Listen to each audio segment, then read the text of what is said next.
আমি বারবার বলেছি যে এই প্রসেসগুলো আসলে গত শতাব্দীর।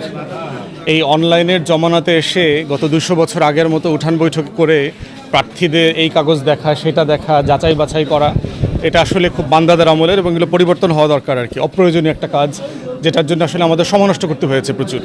এবং কি পরিমাণ লোক, প্রার্থীরা তো সবাই মোটামুটি ব্যস্ত, যার যার পেশায় আছেন, এলাকাতে আছেন।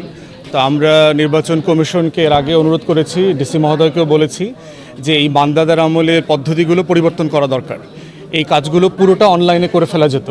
প্রত্যেকটা ডিপার্টমেন্টকে যদি আপনি ধরেন পুলিশের কাছে আমার ফাইলটা পাঠিয়ে দিতেন, আমাকে ট্যাক্স ডিপার্টমেন্টের কাছে আমার ফাইলটা পাঠিয়ে দিতেন, বিদ্যুৎ বিলের কাছে আমার কাছে ফাইলটা পাঠিয়ে দিলে তারা চেক করে কিন্তু ইমেইলে অথবা সিস্টেমে এই রিপোর্টটা দিয়ে দিতে পারতো।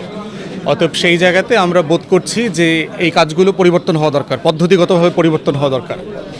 দ্বিতীয়ত হচ্ছে নির্বাচনের সবচেয়ে বড় চ্যালেঞ্জের জায়গা হচ্ছে আচরণবিধি আমরা মানা, যারা মানছে না তাদের ব্যাপারে আইন প্রয়োগ করা এবং আইন শৃঙ্খলা রক্ষা করা। প্রশাসনের যে ভাবমূর্তি আমরা দেখতে পাচ্ছি, ইতিমধ্যেই তারা একটা বড় দলের প্রতি ব্যাপকভাবে ঝুঁকে পড়েছে। তারা ধরেই নিয়েছে যে একটা দল ল্যান্ডস্লাইড নিয়ে ক্ষমতায় আসবেন এবং তারা ধারণা করছেন যে ওই দলের খুশি অখুশির উপরে ভিত্তি করে তাদেরকে দায়িত্ব পালন করতে হবে। এবং এটা যদি করা হয় তাহলে আমরা বোধ করছি যে সুষ্ঠু নির্বাচন করাটা প্রশাসনের জন্য চ্যালেঞ্জিং হয়ে যাবে। প্রশাসনের জায়গা থেকে ধরেন পুলিশ ভাইদের কথা যদি চিন্তা করেন, তাদেরকে আমরা কিভাবে ইনসেন্টিভাইজ করব। তারা যে এত কষ্ট করে এই শীতের মধ্যে দিনরাত পরিশ্রম করে কাজ করছেন, সে যে ন্যায্যভাবে কাজটা করবেন, বৈধভাবে করবেন, আইনের মধ্যে করবেন, তার কি আয়োজন এই রাষ্ট্র করেছে, অন্তর্বর্তীকালীন সরকার করেছে? তাকে তারা সারাদিন আমাদের পিছনে যে পরিমাণ ডিউটি করছেন, সময় দিচ্ছেন, এটার জন্য তাদের কি স্যালারি দেওয়া হচ্ছে, বোনাস দেওয়া হচ্ছে, ভাতা দেওয়া হচ্ছে? সে কি আসলে 8 ঘন্টার মধ্যে তার ডিউটি আছে? একজন পুলিশ সদস্য যদি 12 ঘন্টা, 16 ঘন্টা, 18 ঘন্টা কাজ করেন, আর তাকে যদি আমরা আশা করি সে ন্যায্যভাবে কাজ করবে, ইনসাফের সাথে কাজ করবে, এইটা কাম্য হতে পারে না। তাই আমরা বলছি যে ইলেকশন কমিশনকে এই নির্বাচনকে কেন্দ্র করে আইনশৃঙ্খলা বাহিনীর সদস্যরা যারা কাজ করছেন তাদের সবাইকে ইনসেন্টিভাইজ করা দরকার, বেনিফিট দেওয়া দরকার, বোনাস দেওয়া দরকার, কারণ তারা জীবনের ঝুঁকি নিয়ে এই কাজগুলো করছেন।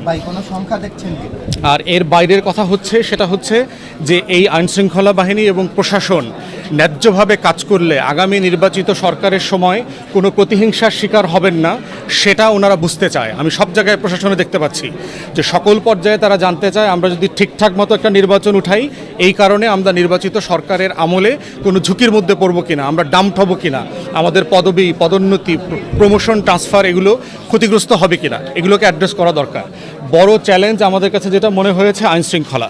আপনার নির্বাচনকালীন প্রচার শুরু হওয়ার পরে যেটা হবে, আমরা ইতিমধ্যে এটা দেখতে পাচ্ছি বিভিন্ন জায়গাতে যে অস্ত্র আসতেছে, শুনতেছি নিষিদ্ধ গ্রুপের লোকজন এলাকাতে চলাফেরা করছে, সাবেক আমলের যারা গুন্ডা সন্ত্রাসী ছিল তাদেরকে পরিকল্পিতভাবে জামিন করানো হচ্ছে, বিভিন্ন জায়গায় বোম বানানো, রামদা বানানোর অর্ডার করা হচ্ছে। এই খবরগুলো আমাদেরকে আতঙ্কিত করছে। তাই যৌথ বাহিনী যেই ডেভিল হান্ট ফেজ 2 চলছে, এটাকে আরও বেশি কার্যকর করা দরকার। এটাকে যথেষ্ট কার্যকর আমাদের মনে হচ্ছে না, এবং এইটা হচ্ছে নির্বাচন উঠানোর সবচেয়ে বড় চ্যালেঞ্জের জায়গা। তো আমরা নির্বাচনকালীন সরকার, অন্তর্বর্তীকালীন সরকার এবং নির্বাচন কমিশনকে আশা করব যে ভোটার এবং প্রার্থী সবার শতভাগ নিরাপত্তা এনশিওর করা দরকার। ইকুয়ালি মাঠ প্রশাসন, পুলিশ সদস্য সবার নিরাপত্তা, চাকুরির নিরাপত্তা, এবং নির্বাচনকালীন সরকারের সময় তারা কোনো প্রতিহিংসার শিকার হবেন না, সেটাও রাষ্ট্রের পক্ষ থেকে নিশ্চিত করা দরকার।